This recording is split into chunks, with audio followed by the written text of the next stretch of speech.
వచ్చింది ప్రజాపాలన అన్నారు. సో 7 నెలలు దాటిపోయింది. నిరుద్యోగులకు చాలా హామీలు ఇచ్చారు. నిజంగా వాళ్ళ హామీలు నెరవేరాయి అనుకోవచ్చా? న్యాయం జరిగిందా వాళ్ళకి? అసలు ఒక్క హామీ కూడా నెరవేరలేదన్న. ఉమ్, ఓ హామీలు మాత్రం కొండను దాకుతున్నాయి కానీ ఉమ్, నిజంగా ఇంప్లిమెంటేషన్కి వచ్చేసరికి అది పాతాళ లోకం కూడా కాదు, ఇంకా దానికంటే ఇంకా తక్కువ ఏమని ఉంటే అంత దిగజారిపోయింది పాలన అయితే. ఉమ్, ఎందుకంటున్నానంటే యువకులకి ముఖ్యంగా హామీ ఇచ్చింది ఏంటిది, ఫస్ట్ జాబ్ క్యాలెండర్ ఇస్తానన్నారు. ఎలక్షన్ కాకముందుకే ఇదే మా జాబ్ క్యాలెండర్ తీసుకోండి అని చెప్పేసి అన్నారు. ఉమ్, సో ఈ విధంగా మభ్యపెట్టి ఉమ్, యువకులందరినీ కూడా నమ్మించి వాళ్ళందరి చేత ఓట్లు వేయించుకోవాలని చెప్పేసి వీళ్ళు ప్రయత్నం చేశారు. అండ్ కాంగ్రెస్ పార్టీ రేవంత్ రెడ్డి గారు సక్సెస్ఫుల్ గా ఉమ్, యువకులను ఉపయోగించుకున్నారు. వాళ్ళ చేతనే బస్సు యాత్ర పెట్టించి వాళ్ళని కూలీల లెక్క ఉపయోగించుకున్నారు. ఉమ్, ఇంకా అన్పేడ్ కూలీలు అని చెప్పాలి. కూలీలన్నా వెళ్తే 300 రూపాయలు వస్తేమో కానీ వీళ్ళకి కనీసం ఛాయ్ కూడా ఓషిలో పోయలేదో నాకు తెలియదు. ఆ విధంగా యువకులు మాకు ఉద్యోగాలు రావాలి అని చెప్పేసి కాంగ్రెస్ పార్టీని గెలిపించుకుందామని చెప్పేసి ఆనాడు వాళ్ళు తిరిగారు.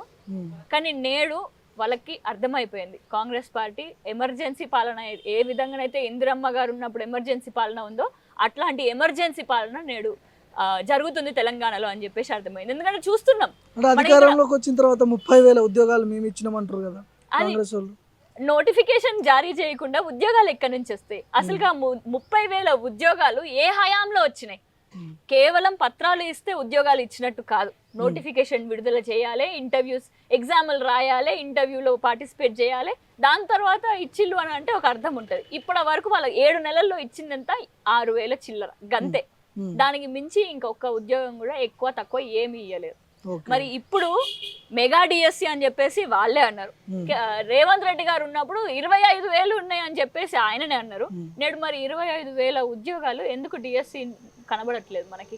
నేడు ఇచ్చిన ఎంత డిఎస్సిలో 11,500 చిడుకు ఇచ్చిళ్ళు గంతే. నోటిఫికేషన్ దీనికే జారీ చేసిళ్ళు. ఇంకొకటి, ఏ ఎగ్జామ్ కైనా గవర్నమెంట్ రూల్ ఒకటి ఉంటుంది, ఒక ఎగ్జామ్ కి ఇంకొక ఎగ్జామ్ మధ్యలో మినిమం 45 డేస్ గ్యాప్ ఉండాలి అని చెప్పేసి. నేను టీఈటీ మొన్ననే రిజల్ట్ వచ్చింది. మరి టీఈటీ డిఎస్సికి మనకి ఆ టైం దొరుకుతుందా? మళ్ళీ డిఎస్సి ఎగ్జామ్ సిలబస్ చూడండి భారీగా ఉంటుంది. 10th క్లాస్ వరకు 35 బోల్డ్ అని పుస్తకాలు, 35 పుస్తకాలు అని చెప్పేసి వాళ్ళు తెలియజేస్తున్నారు. అన్ని పుస్తకాలు షార్ట్ నోట్స్ రాసుకున్నా కూడా రిఫర్ చేసుకోవడానికి ఎంత కష్టం అవుతుందో ఆలోచించండి. అంటే ఇక్కడ ఎన్ని లక్షల 2,30,000 మంది నిరుద్యోగులు డిఎస్సి ఎగ్జామ్ రాస్తే 90% మందికి అన్యాయం జరుగుతుంది అని చెప్పేసి పోస్ట్ పోన్ చేయమని అడుగుతున్నారు. ముఖ్యమంత్రి నిన్ననో మొన్ననో మాట్లాడినట్టున్నాడు డిఎస్సి మీద. పోస్ట్ పోన్ చేయడానికి పెద్ద ఇది కాదు, చేస్తే వాళ్ళే నష్టపోతారు అని చెప్తున్నాడు కదా.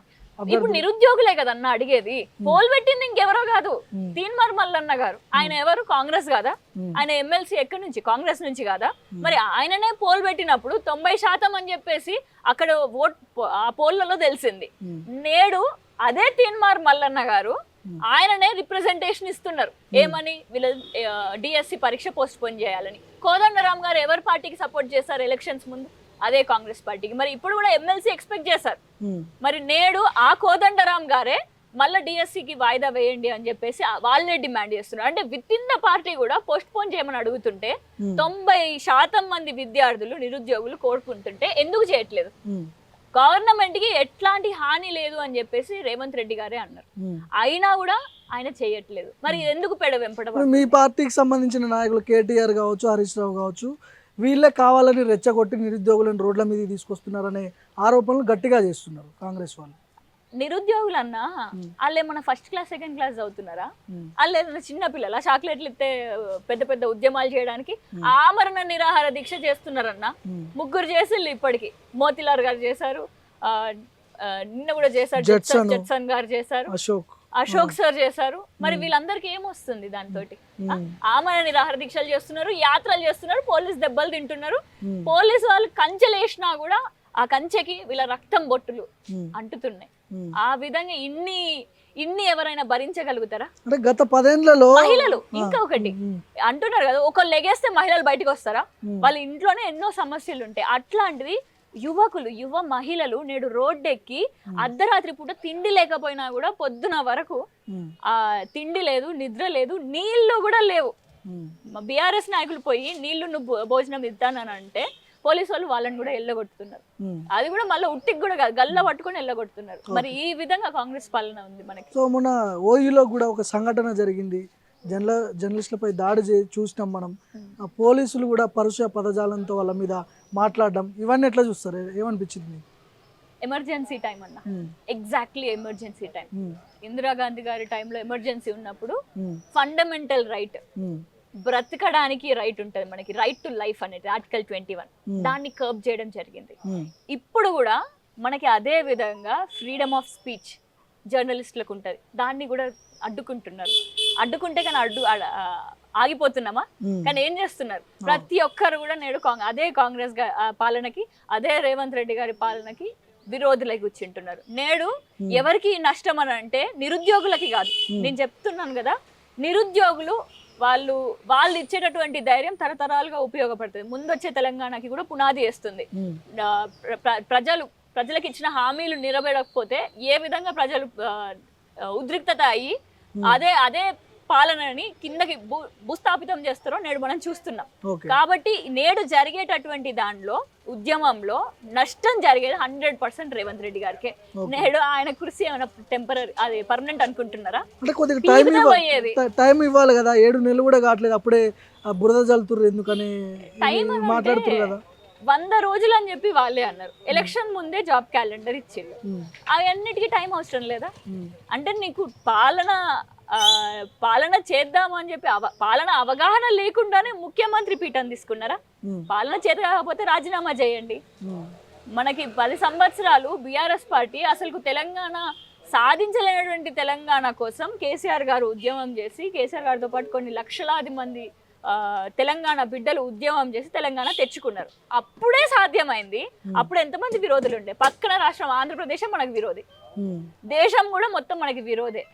అట్లాంటి సమయంలోనే పాలన ఏ విధంగా చేసి చూపించగలుగుతామో చేసి చూపించలు. రైతు బంధు నేడు స్కీమ్ కేసీఆర్ గారు ప్రకటించడం వలన సిమిలర్ పిఎం కిసాన్ నేషనల్ లెవెల్లో ఇంప్లిమెంట్ చేయగలిగారు. సో అట్లాంటి స్కీమ్స్ ని మనం 10 సంవత్సరాలు కొత్త తెలంగాణలో తెచ్చినప్పుడు నేడు 10 సంవత్సరాలు అన్ని తీసుకొచ్చి నీ చేతిలో పెడితే రేవంత్ రెడ్డి గారికి కనీసం ఇది కూడా చేయడానికి చేత కాకపోతే ఇంకెందుకోండి. ఇప్పుడు మీరు నిరుద్యోగులకు అండగా మీ పార్టీకి సంబంధించిన నాయకులు పోతున్నారు, సంఘీభావం తెలుపుతున్నారు, కానీ నిరుద్యోగులు మిమ్మల్ని నమ్ముతున్నారా? ఎందుకంటే 10 ఏళ్ళు అధికారంలో ఉన్నది బీఆర్ఎస్ పార్టీని, ఈ విధ్వంసం అంతా చేసింది కూడా మీ పార్టీ అని పెద్ద ఎత్తున అక్కడ ఒక చర్చ అయితే తీసుకొస్తున్నారు, నిరుద్యోగులు కావచ్చు, కాంగ్రెస్ నాయకులు కావచ్చు. సో ఎట్లా చూస్తారు దీన్ని? ఇప్పుడు నేను బీఆర్ఎస్ పార్టీలో రీసెంట్గానే వచ్చినా అన్న. దానికంటే ముందు ప్రశ్నించిన దాంట్లో మొదటి వరుసలో నేను కూడా ఉన్నా. టీఎస్పీఎస్సీ లీక్ అయినప్పుడు నేను కూడా ఉన్నా. కానీ టీఎస్పీఎస్సీ లీక్ అప్పుడు ప్రవీణ్ కుమార్ సార్ కూడా నేను ఎవరిని చూసి అయితే రాజకీయాల్లోకి వచ్చారో ఆయననే ఆమరణ నిరాహార దీక్ష చేశారు. కానీ విత్ ఇన్ 1 డే రెస్పాండ్ అయిందా కాలేదా ప్రభుత్వం ఆనాడు? ఎవరైనా ఆమరణ నిరాహార దీక్ష చేసి ఎవరైనా చావు బ్రతుకుల మొత్తం కొట్లాడంగా మనం చూసినామా? చూడలేదు. కానీ నేడు మళ్ళా బీఆర్ఎస్ ప్రతిపక్షంలో ఉంది, నేడు ప్రతిపక్ష హోదాలో ఉంది, పాత్రలో ఉంది. కాబట్టి ప్రజలందరూ కూడా, విద్యార్థులు, నిరుద్యోగులు అందరూ కూడా ప్రతిపక్ష పార్టీల సహాయం తీసుకుంటే ఇంకా బలాన్ని చేకూరుస్తుందనే అనుకుంటారు. ఇంకొకటి, ప్రతిపక్ష బలం కూడా వాళ్ళకి అవసరం లేదు. ఎవరికైనా కూడా ప్రభుత్వ బలం అవసరం లేదు, రాజకీయ బలమే అవసరం లేదు. ఎందుకంటే నేడు చేసే ఉద్యమం రాజకీయ ఉద్యమం కాదు. రాజకీయాల కోసం చేస్తున్నారా నిరుద్యోగుల ఉద్యమం? కాదు కదా. వాళ్ళ ఉద్యోగాల కోసం, వాళ్ళ జీవితాల గురించి ఉద్యమం చేస్తున్నారు. కాబట్టి నేడు మేము వాళ్ళకి అండగా నిల్చోవాలి, అంతేగాని వాళ్ళకి మా అవసరం లేదు. నిరుద్యోగులకి అసలు రాజకీయాలతో సంబంధం లేదు, ప్రతిపక్షంతో సంబంధం లేదు. కానీ ప్రతిపక్ష బాధ్యతగా మేము నిల్చుంటున్నాం వాళ్ళకి అండగా.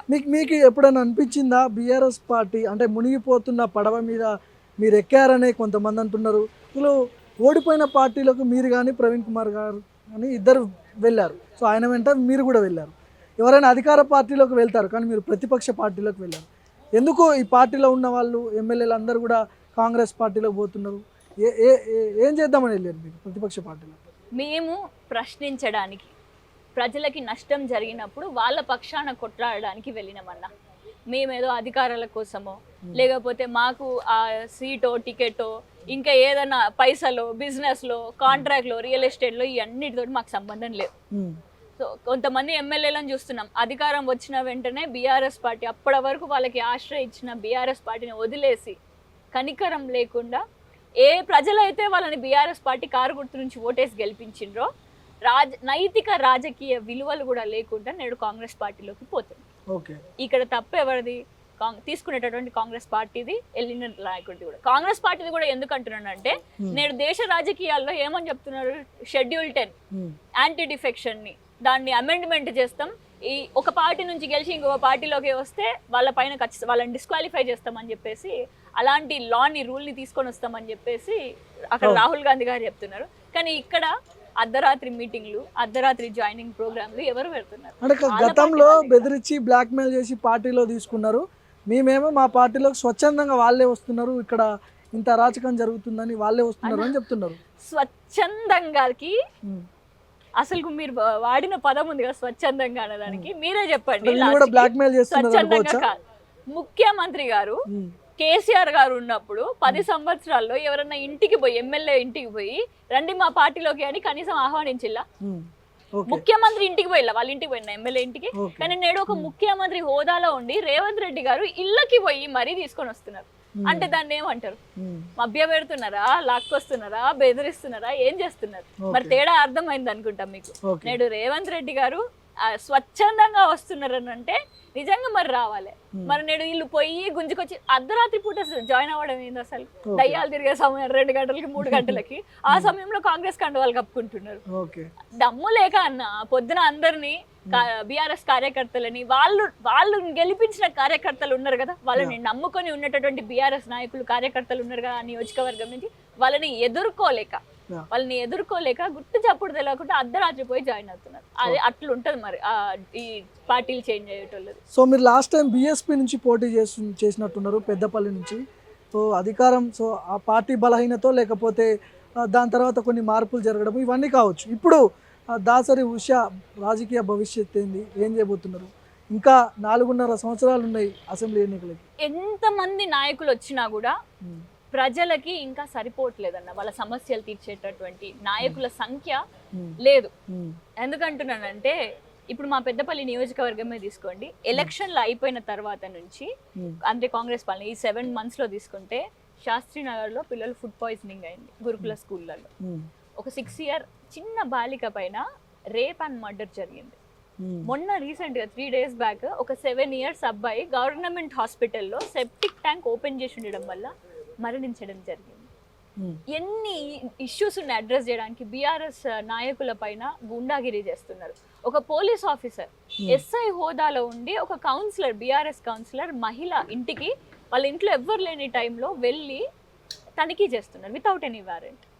అంటే ఈ విధంగా సిస్టమ్ ఉంది. ఆ కౌన్సిలర్ ఇళ్ళకే వచ్చి చేసినప్పుడు ఒక సామాన్య ప్రజల ఇల్లు వాళ్ళు ఎలా బతకగలుగుతారు చెప్పండి? అంతే వాళ్ళకి అండగా ఉండడానికి మా నియోజకవర్గంలో 2,40,000 మంది ఓటర్లు అన్న, చిన్నపిల్లల్ని ఓట్లు లేని వాళ్ళని కూడా తీసుకుంటే ఒక 3.5 లక్షల వరకు వేసుకోండి. వాళ్ళందరి గొంతుగా వాళ్ళందరి సమస్య తీర్చగలుగుతామా? వాళ్ళందరూ ఎన్ని సమస్యలు ఉంటాయి చెప్పండి? నిరుద్యోగ సమస్య, మహిళలకి ఉపాధి సమస్య, రోడ్ల సమస్య. వర్షం పడ్డదంటే ఆ రోడ్ డ్యామ్ మొత్తం క్లోజ్ అయిపోయి కనీసం అంబులెన్స్ కూడా వెళ్ళినటువంటి గ్రామాలు ఇప్పటికీ కూడా ఉన్నాయి. ఇంకా ఈ గురుకులాల స్కూళ్ళల్లో అసలు దాంట్లో సరిగ్గా వసతులు కూడా లేవు. మరి ఇవన్నీ కూడా ఎవ్రీడే మనం అప్డేట్ చేసుకుంటా పోవాలి. 10 సంవత్సరాలు మరి ఏం చేసిల్లని అడుగుతారా? వాళ్ళు ఏం చేసిళ్ళు కాదు మనకి ఇప్పుడు కావాల్సింది. ఎందుకంటే ఆ 10 సంవత్సరాలలో గురుకులాల్లో ప్రవీణ్ కుమార్ సార్ ఉన్నప్పుడు కొన్ని వేల కాలేజెస్లు కేసీఆర్ గారు అనుమతితో పెట్టడం జరిగింది, అవకాశం ఇచ్చారు. ఇప్పుడు దాన్ని ఏం చేయాలి? ఆ గురుకులాలు మెరుగుపరచాలి. కానీ నేడేం చేస్తున్నాం? ఆ విద్యార్థులు, మహిళలు వాళ్ళ కాలేజ్లో సూర్యాపేటలో జరిగింది డిగ్రీ కాలేజ్లో, వాళ్ళ వార్డెన్ తాగుబోతు లెక్క ఉంది. బీర్ బాటిల్ కనబడుతున్నాయి వార్డెన్ రూమ్లలో. ప్రిన్సిపల్ని సస్పెండ్ చేయమని, సస్పెన్షన్ కాదు ట్రాన్స్ఫర్ కాదు, సస్పెండ్ చేయండి అని చెప్పేసి తెలంగాణ ఉద్యమం టైంలో గలమెత్తి ఎట్లయితే బారినామో నేడు డిగ్రీ కాలేజ్ అమ్మాయిలు ఆ విధంగా వాడుతున్నారు. రోడ్ల మీద కూర్చొని ధర్నాలు చేస్తున్నారు. సో మనం ఇంకా కావాలి. ఇప్పుడు నేను ఒక నాయకురాలిని కావచ్చు, నాలాంటి వాళ్ళ నాయకులు ప్రజాక్షేత్రంలో ఉండేటటువంటి నాయకులు ఇంకా చాలా మంది కావాలి. సో ఇప్పుడు కూడా నేను ఏం కోరుకుంటున్నానంటే నేను ఒక్కదాన్నే ఉన్నాను అని చెప్పేశాను. మనలాంటి వాళ్ళు ఇంకా చాలా మంది కావాలి. అట్లాంటి యువకులు, మహిళలు ముందుకొచ్చి వాళ్ళు ప్రజాక్షేత్రంలోకి వచ్చి ప్రజల సమస్యలన్నీ తీర్చే విధంగా మనం తయారవుదామని చెప్పి కోరుకుంటున్నాను. ఇప్పుడు మీరు కేసీఆర్ అంటే ప్రవీణ్ కుమార్ గారితో జాయిన్ అయ్యేటప్పుడు కేసీఆర్ కానీ కేటీఆర్ కానీ ఉషాకి ఎలాంటి హామీ ఇచ్చారు? పెద్దపల్లి మీదే భవిష్యత్తులో 2029లో అనే హామీ ఏమన్నా వచ్చిందా? అయ్యేమి నేను ఎందుకు అడుగుతానన్నా, ఇప్పుడు ఏదైనా అవకాశం వస్తే ఇస్తే తీసుకొని ముందుకెళ్తా, ఓకే అంతేగాని నాకు ఈ పోస్ట్ కావాలి అని చెప్పేసి బెదిరించడం నేను చేయను. ఆ పోస్ట్ కావాలి అని చెప్పేసి కాళ్ళ దగ్గర అయ్యా బాంచన్ అని చెప్పేసి కూడా నేను అడగను. నాకు అర్హత ఉంటే నిజంగా ఏ పొలిటికల్ పార్టీలోనైనా ఆ నాయకుడు అధినాయకత్వం ఖచ్చితంగా ఈ నాయకత్వాన్ని గుర్తించి అర్హత ఉంటే ఖచ్చితంగా వాళ్ళకి సీట్ ఇవ్వాలి, టికెట్ ఇవ్వాలి, లేకపోతే ఇన్ఛార్జ్ గా పెట్టాలి, లేకపోతే వాళ్ళకి తగినటువంటి హోదా కల్పించాలి. లేకపోతే పార్టీ కూడా ముందుకెళ్ళదు కదా. సో రాజకీయ కోణంలో చూస్తే ఈ విధంగా కూడా ఉంటది. మరి నేను అసెంబ్లీ ఇన్ఛార్జ్ గా నాకు కావాలనో, లేకపోతే ఎమ్మెల్యే క్యాండిడేట్ గా నాకు టికెట్ ఇస్తేనే నేను వస్తాను అని చెప్పేసి నేను ఎప్పుడు కూడా కోరుకోను. నేను ఎమ్మెల్యే కావాలని కూడా నేను యాక్చువల్లీ కోరుకుంటున్నాను. టార్గెట్ మాత్రం ఎమ్మెల్యే అని నాకు తెలుసు. ఎమ్మెల్యే కావాలని బెటర్ గా ఇంకా చేయగలుగుతాం. ఇప్పుడు ఒక లక్ష్యం అనేది మనకు ఉండాలన్న. ఏదో రోడ్ల మీద ఇట్లా తిరుగుతా ఉంటే అది మనం చేసిందంతా కూడా బూడిదలో పోసిన పన్నీర్ అయిపోతుంది. అట్లా కాదు, ఒక టార్గెట్, ఒక గోల్ ఓరియంటెడ్ వెళ్తే, ఒక ప్రణాళిక వైజ్ వెళ్తే అందరికి కూడా నేను అందుబాటులో ఉండగలుగుతా, రీచబిలిటీ పెరుగుతుంది. సో ఆ విధంగా నేను ఈ ఎమ్మెల్యే టార్గెట్ అనేది పెట్టుకున్నాను. కానీ ఫైనల్ గా చెప్పాలంటే అన్న, ఎమ్మెల్యే తర్వాత నేను ఏం చేయాలనుకున్నాను అది నా టార్గెట్. ఆ సేవ, నేను తీర్చగలిగేటటువంటి సమస్యలు, అది నా టార్గెట్. సో చివరిగా నిరుద్యోగులకు ఏం చెప్పదలుచుకున్నారు? మీ పార్టీ నుంచి నిరుద్యోగులకు కావచ్చు, మీ పెద్దపల్లి ప్రాంత ప్రజలకు కావచ్చు, ఎలాంటి హామీలు, హోప్స్ ఇవ్వగలుగుతారు మీరు?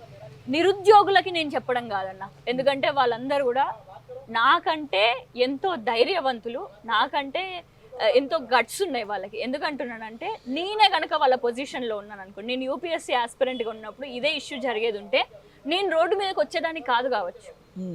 అప్పుడున్న సర్కమ్స్టాన్సెస్లో నేను పుస్తకాలు పట్టుకొని చదువుకుంటా లైబ్రరీలో, నా కోసం ఎవరైనా పోరాటం చేస్తే బాగుండు అని అనుకునేదాన్నేమో. కానీ ఈ విధంగా నేనే గ్రౌండ్ లెవెల్లో క్షేత్రస్థాయిలో నేను ధర్నాలు చేసేటటువంటి ధైర్యం, దమ్ము లేకుండే నాకు అప్పుడు. కాబట్టి నేను ఇప్పుడు యువకులకి చెప్పేటటువంటి స్థాయిలో లేను. వాళ్ళు మాకంటే ఎంతో ధైర్యశాలులు, ఎంతో గట్స్ ఉన్నాయి వాళ్ళకి. సో వాళ్ళందరికీ కంటే ఎక్కువ ఆ యువకుల ఫ్యామిలీస్ కి నేను ఒకటి చెప్పాలనుకుంటున్నాను. ఆ యువకుల ఫ్యామిలీస్ కి నేను ఏమని చెప్పాలనుకుంటున్నాను అంటే, మీరు ఎంతో చక్కటి బిడ్డలని ఇచ్చిళ్ళు తెలంగాణకి. మరి ఆ బిడ్డలు వచ్చే కాలంలో, నేడు వాళ్ళు చేస్తున్నటువంటి ఉద్యమం వాళ్ళ గురించి కాదు, కేవలం వాళ్ళ గురించే కాదు, వాళ్ళతో పాటు ఒక పొలిటికల్ పార్టీ, ఒక రాజకీయ పార్టీని ప్రశ్నిస్తున్నారు. ఇచ్చిన హామీలు నిలబెట్టుకోకపోతే కూలగొట్టేటటువంటి దమ్ము, కూలేటటువంటి శక్తి యువకులకు ఉంది అని చెప్పి నిరూపిస్తున్నారు. వాళ్ళు అట్లాంటి ఉద్యమం చేస్తున్నారు కాబట్టి వాళ్ళ ఫ్యామిలీస్ అందరినీ కూడా సపోర్టివ్గా ఉండాలని కోరుకుంటూ, మరి రైతన్నలు ఇంకా ఇతర బిజినెస్ చేసిన, సాఫ్ట్వేర్ ఎంప్లాయీస్గా ఉన్నా కూడా, మీరు ఎన్ని పనులు చేసినా కూడా ఈ ఉద్యమం చేసే యువకులకి సపోర్టివ్గా ఉండండి. మనం వెళ్ళి క్షేత్రస్థాయిలో వాళ్ళ వెనకాల నిల్చోకపోయినా మన గొంతుకగా, అది ఎంత చిన్నదే కానివ్వండి, ఆ చినుకు కలిస్తేనే సముద్రం అవుతుంది. కాబట్టి మనందరం కూడా వాళ్ళ సపోర్ట్, అది యూట్యూబ్లో షేరో, లైకో, లేకపోతే ఇన్స్టాగ్రామ్లో షేర్ చేయడమో, ఈ విధంగా కూడా చేసినా కూడా మన ఫ్రెండ్స్కి, ఒక 10 మెంబర్స్కి మనం ఏ విధంగా తెలంగాణ ఉద్యమంలో మనం ప్రతి ఒక్కరిని ఉపయోగించుకున్నాము, నోటితోటి కూడా స్టూడెంట్స్ కూడా 10th క్లాస్ చదివే వాళ్ళు, school students, college students, degree students ఏ విధంగా అయితే డిస్కషన్ చేశారో, సో నేడు ఆ డిస్కషన్స్ తోటి నేడు యువకులకి మనం మద్దతుగా నిలుద్దాము అని చెప్పి కోరుకుంటున్నాను. Right, thank you Usha.